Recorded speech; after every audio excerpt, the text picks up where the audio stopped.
people, welcome back to my channel. I'm my Colombo Australian woman living in Melbourne. Welcome back to day 3, I think, of Bookmas. All these Bookmas is all around summarizing the crazy year that it's been 2020, but all about books, bookish things. So today I'm gonna talk to you about those books that were actually a disappointment this year. Don't necessarily mean that they were bad, although some were, in my opinion. Some of them were I actually scored them like 3.5 or 3, which is okay, but my expectations were much higher. So I have a list of 8 books. In number 8 I have Mort by Terry Pratchett. I have here, but I have the first one on that series, but it's Terry Pratchett. So Mort, we read or tried to read Mort for my book club that I have at the office, and I actually couldn't even finish it. I don't think I finished it, or if I did, I probably skimmed through the pages very quickly at the end. It was not my kind of fantasy. I just hated it. I didn't connect to the Mort or the Apprentice. So my friend Ange, she sent me the first book of the series just to see if I connect with this one better. But yeah, the first book, a big disappointment of the year, was Mort by Terry Pratchett. I know he's very famous, but that type of fantasy, it's not for me. Okay, number 7 is actually The Immortalist by Chloe Benjamin. This was a very hyped book. The storyline or the concept is really interesting. There are 4 kids and they are just playing around in their neighborhood, and there is this witch that lives around there, and she tells them the exact date that they are gonna die.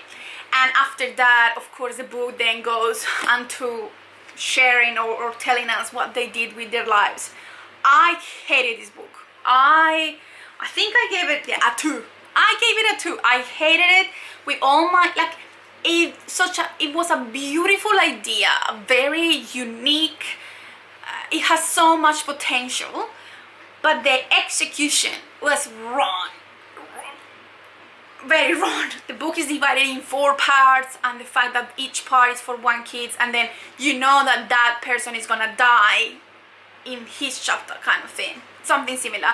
So it's very disconnected, the story across the 4th siblings. So I didn't like it. The idea, great. Execution, wrong. In position number 6 we have a book called Untamed by Glennon Doyle, and I actually gave it a 3, so it's not a bad book, but my expectations were like it was a book about feminism and a book about how to conquer your fears and how to be like fearless, pretty much. But it's actually not about that. It's more like a memoir. Talks about a lot, of course, of Glennon's life, which is really interesting, don't get me wrong. Like, her life is like wow, and of course it covers topics like gay marriage and the perception of that, interesting and controversial topics. But I thought it was more like self-help kind of book, like something that you can actually I don't know, like take learnings from and apply to your life. But it wasn't like that. It was more her life and how she has overcome all those obstacles and how she have achieved like a stage of life that she feel like she's happy and content with what she has achieved and who she is really. So again, I gave it a 3 out of 5. It's not a bad book, it's just my expectations were completely different. Okay, in number 5, and this is gonna be very controversial because it's actually 3 books, a trilogy that it shouldn't be a trilogy, and it's all about the Latin American author Laura Esquivel and her trilogy of like water for chocolate, or Para agua como chocolate. I read it in Spanish. The first book is Para agua como chocolate. The second book is My Dark Past, or My Mi Negro Pasado, and the third book is El Diario de Tita, or the Tita's Diary. The second book shouldn't have existed, and the third book shouldn't have existed either. I understand why the first novel was so famous. Yeah, it has a lot of magical realism, and I think that was a very novel concept. To that one, to the first novel, I actually gave it a 3 out of 5, so it wasn't that bad.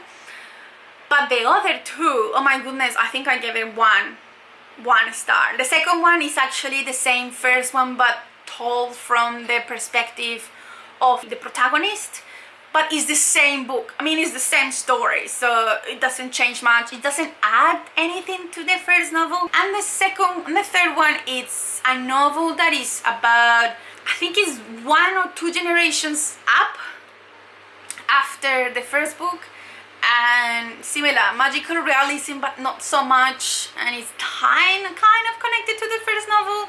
I hated that book again, so massive disappointment. I mean, it pains me because of course she's a Latin American author, and I was trying to read more Latin American authors, but has been very hard to find something that I can connect with. Sorry. If you enjoyed it, good for you. Number 4, and this is gonna be a controversial because I know that many people rave about this book, and I hate it with my guts. And every time I think about it, it's just like, I actually don't know why I finished it. I should have DNF'd it because this is not the type of book. And I'm talking about Pretty Girls by Karen Slotha. Everyone says raves, like all my favorite booktubers love this book, and I just can't stomach. Maybe I'm just a wuss because this book, I think it's her. This was my first Karen Slotha book, so I'm very scared. I actually have more of her books in my TBR, but I'm scared to pick them up because if they are the same type of gruesome, very visual, very descriptive, a lot of blood and manslaughter and violence against women and yes, like children predators and all that. I don't like that type of books. I don't like reading. I mean, I like thrillers and mysteries and true crime. I love true crime, but I thought that this was way too descriptive for what I needed at that time. I actually don't own it anymore. I gave it away because I don't want that type of book in my happy library. I made a mistake. Number 8 actually is The Survivors by Jane Harper. Jane Harper, it's a auto-buy for me. Like, I love her books. This is her 4th novel. I have really enjoyed the other 3 books, especially The Lost Man and The Dry. I think those are the top of the top. All of her novels take place in Australia. She is an amazing writer in terms of you read and the descriptions are so realistic and so well done that you feel like you are in there. Like in this book, it takes place in Tasmania, and I actually could feel the cold, I could hear the waves hitting the coast. It was amazing, very atmospheric. And I had so high expectations about this book, but it's only because it's Jane Harper. Like, I thought she could not do wrong, and unfortunately, although it is a page turner, I actually read it really fast. I actually gave it 3.5 out of 5, so it's not a bad book. I was expecting it to be a 5 out of 5. The actual premise and the storyline, it's fine. Like, it's interesting. Someone goes missing ages ago, like 12 years ago, a child disappeared, and 12 years later the mystery kind of takes a second life, and everyone is like, we need to find out what happened to that child. I enjoyed it. Again, I read it very quick because it is a page turner, short chapters, like it keeps you there. But the ending, oh my goodness, the ending, I don't believe the ending.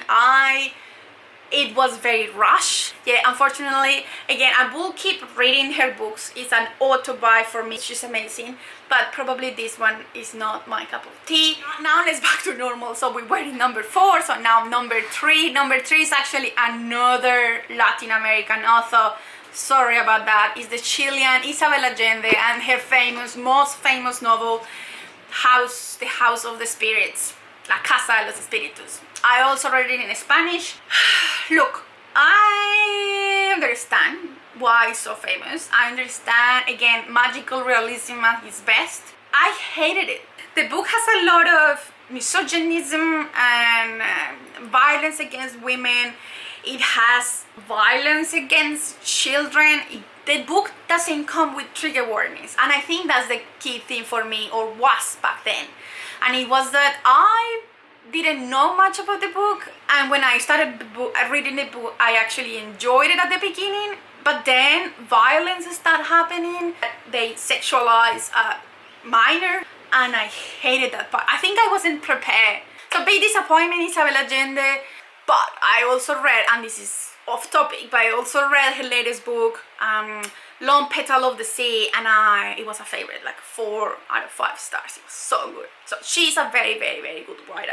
This is another controversial one, because this one was a big disappointment for me. Beach Read by Emily Henry is a contemporary romance. It's an enemies to lovers story. I didn't like this book. It wasn't funny. I didn't laugh out loud. I went into this book hoping it to be a beach read. Literally, I was in a holiday at the beach and I wanted just to be a fluffy, similar to Honeymooners, and it was the opposite. It has very deep topics. I guess that I would have enjoyed it a little bit more if I had read it here at home, like I was prepared to go deep into those topics, but I wasn't. I just wanted a fluffy, happy romance, not this heavy thing. So a big disappointment for me. I think I gave it a 3.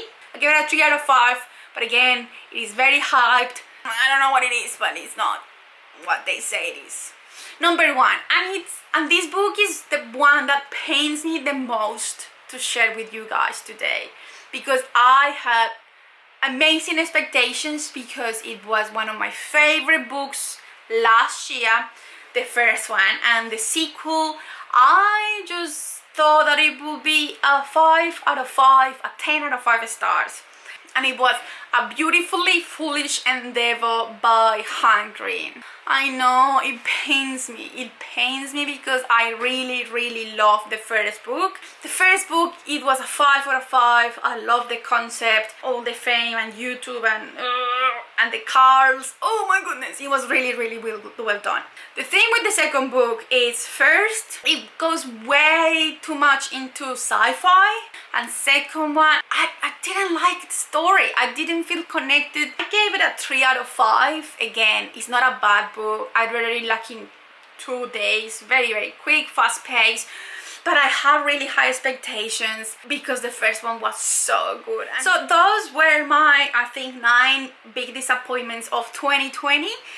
What about you? What was your biggest disappointment of 2020? Thank you so much for watching. I will leave all the links, the playlists, all my socials down in the description box. If you want to contribute to this channel, you can gift me a book using my wishing list, Amazon wishing list down there. And yeah, thank you so much for watching, and see you soon. Bye.